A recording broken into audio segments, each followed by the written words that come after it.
यदा यदा हि धर्मस्य ग्लानिर्भवति भारत अभ्युत्थानं धर्मस्य तदात्मानं सृजाम्यहं परित्राणाय साधूनां विनाशाय च दुष्कृतां धर्म संस्थापनार्थाय सम्भवामि युगे युगे। জয় রাম। পরম গুরু সদ্গুরু শ্রী শ্রী রাম ঠাকুরের স্বহস্তে লিখিত পত্রাংশ বেদবাণী থেকে পাঠ। বেদবাণী প্রথম খণ্ডের ৩০৪ নম্বর বাণী থেকে পাঠ করছি।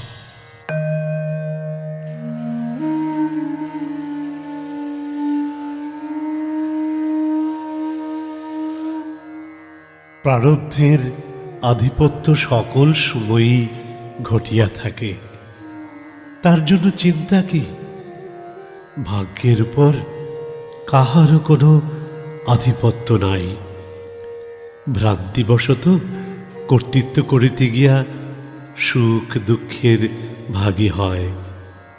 ভগবান যাহা করিবেন তাহাই হইবে।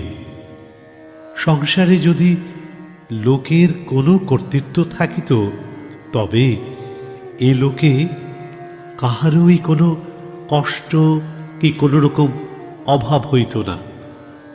কর্তা হইয়াই লোকেতে অভাবের সৃষ্টিতে পড়িয়া যায়।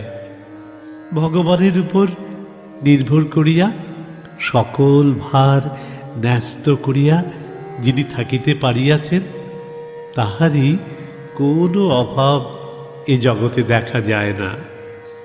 ত্রিলোকের মধ্যে দেব দানবের কি মানবের সকলেই কর্তা হইতে গিয়া নানান অশান্তি অভিযোগে পড়িয়া থাকে। ইহা তো সকল সম্প্রদায়েরই গ্রন্থসমূহে জীবনীতে বিস্তার করিয়া প্রকাশ করিয়া রাখিয়াছে। যাহা হোক, ভগবান অদৃষ্টে যাহা লিখিয়াছে তাহাই ভোগ করিতে করিতে পরমানন্দ লাভ করিতে পারিবে। চিন্তা ভাবনা করিবার কি আছে?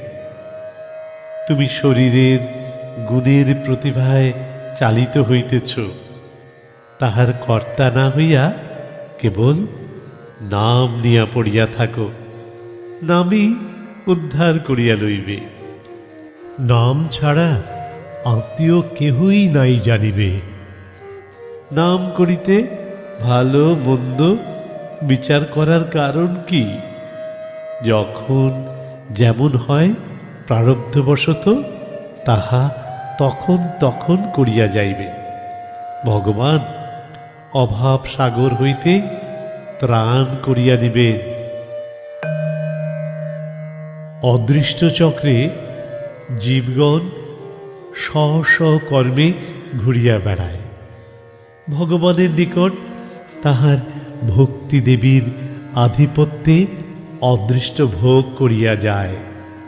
ভাগ্যে যাহা যাহা যার যার জন্য উপস্থিত হয় তাহা মঙ্গলেরই জন্য হইয়া থাকে। চিন্তা করিয়া ফল নাই। ভাগ্যে যাহা হইবে তাহার হাত ছাড়াইতে কেহ পারে না। ভগবানের ইচ্ছা যাহা হইবে তাহা ভিন্ন জীবের আর কি হইবে? সংসার চক্রে নানান ঋণে দায়ী হইয়া প্রার্থনা অনুসারে গতাগতি ঘটিয়া থাকে। প্রারব্ধই তার শাসক। সংসার মায়ামুগ্ধ হইয়া জীবের শুভাশুভ কর্মপাশে বদ্ধ হইয়া শান্তি অশান্তির দণ্ডে দণ্ডী হইয়া থাকে। অতএব সর্বদা ভগবানের নিকট থাকিতে চেষ্টা করাই জীবের মুখ্য ধর্ম। সর্বদা ভগবানের উপর নির্ভর রাখিবে। কর্তা অভিমানে থাকিয়া মন স্থিরের প্রয়াস করা কেবল দুঃখের ভাজন হইতে হয়। মন স্থিরের প্রতি লক্ষ্য না রাখিয়া ভগবানের প্রতি লক্ষ্য রাখিবে। ভগবান হৃদয়ে এবং পিছনে সর্বদা আছেন নিশ্চয়, ইহার সন্দেহ রাখিবে না। দেখিতে পাও আর নাই পাও, ইহার হৃদয়ে দৃঢ় রূপে আঢ্য করিয়া সতত থাকিবে। ইহাই ভগবৎ সেবা। কর্তৃত্ব দুর্বল হইয়া পড়িলে তখন ভগবান প্রত্যক্ষ পাইবে। শান্তির আকর ভগবৎ সেবা ফল লাভ করিতে পারিবে। মোর নিত্যরূপে প্রতিষ্ঠা থাকিবে, ইহা ধ্রুববাক্য, সন্দেহ নাই।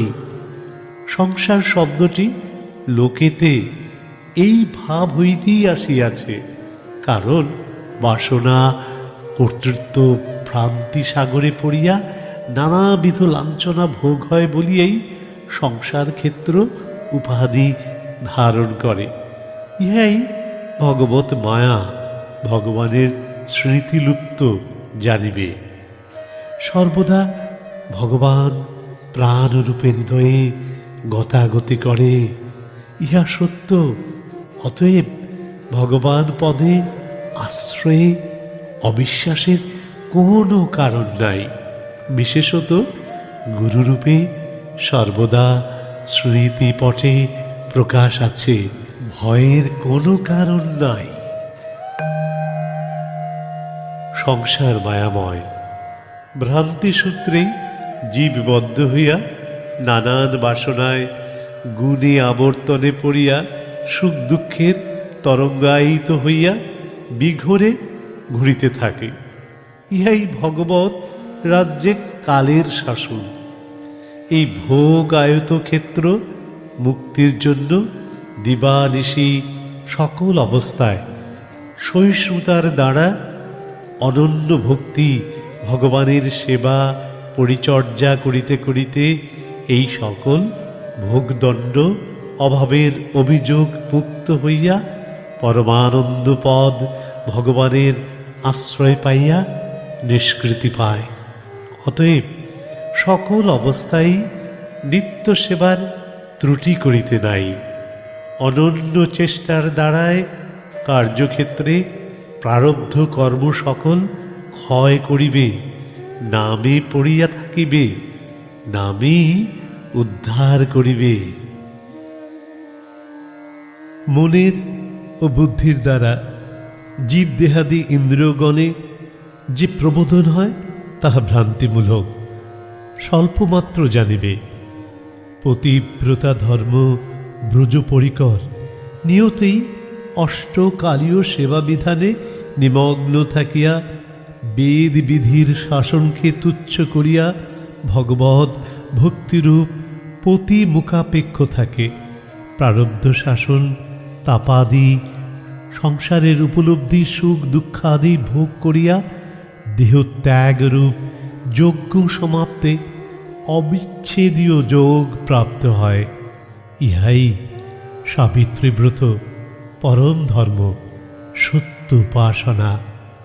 অহংকার স্বরূপ রাক্ষসী আশুরি আশু সুখকর অস্থায়ী সুখানন্দে মাতিয়া পরিণাম ক্ষয়শীল এবং দেহাদির উপভোগ দণ্ড মায়া মোহ জাল ছেদন করিতে শক্তি পায় না, ভগবৎ কৃপার বাহিরে ছড়াইয়া পড়িয়া যায়।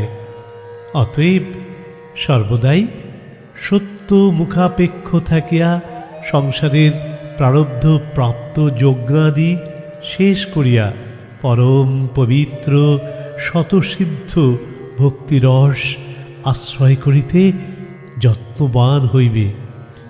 সর্বসকল রকমের প্রাক্তন অর্থাৎ যখন যাহা ভাগ্যে আবর্তন হয় তাহার বেগগুলি সহিষ্ণুতার সাহায্যে সকল প্রকার দণ্ডগুলিকে ক্ষয় করিয়া পরমানন্দ পদ প্রাপ্ত হইবে। সত্যনারায়ণ ব্রত দ্বারা নিত্য নিত্যধামের পথ খোলসা করিতে বিরত হইবে না। ঐহিক সুখের জন্য, ক্ষণভঙ্গুর পিপাসার তৃপ্তির জন্য অধৈর্যের বেগে মুগ্ধা হইয়া পবিত্র যে সতী সীতাদেবী পূর্ণলক্ষ্মী রাবণের কবলগ্রস্ত হইয়াছিল, তাহার দৌরাত্ম্য প্রলোভন শাসন হইতে নিষ্কৃতি পাওয়ার একমাত্র ধৈর্যই সহায় হইয়াছিল। তাছাড়া অন্য কোনো শক্তিতে তাহাকে রাক্ষসী কবল হইতে মুক্ত করিতে পারে নাই। তাহার প্রমাণ জটায়ু পাখি। সীতার পক্ষযুত হইয়াও পাখা ছেদে জবাই হইয়াছিল। অতএব সর্বদা মনের বেগ, বুদ্ধির বেগ এবং শরীরস্থ কামনা বাসনাগুণের চঞ্চলভুক্ত বেগ সমস্ত সহ্য করিতে চেষ্টা করিবে। এই সকল বেগ সহ্য করিতে করিতে রাম আসিয়া যেমন সীতাকে সমুদ্র বন্ধন করিয়া সীতার প্রকাশ বাধক মুক্ত করিয়া সদানন্দ পদ সীতাদেবীকে উদ্ধার করিয়াছিল, সেইরূপ নিজ পতিও গুণ প্রবুদ্ধ ভবসাগর বন্ধন করিয়া উদ্ধার করিবেন, সন্দেহ নাই।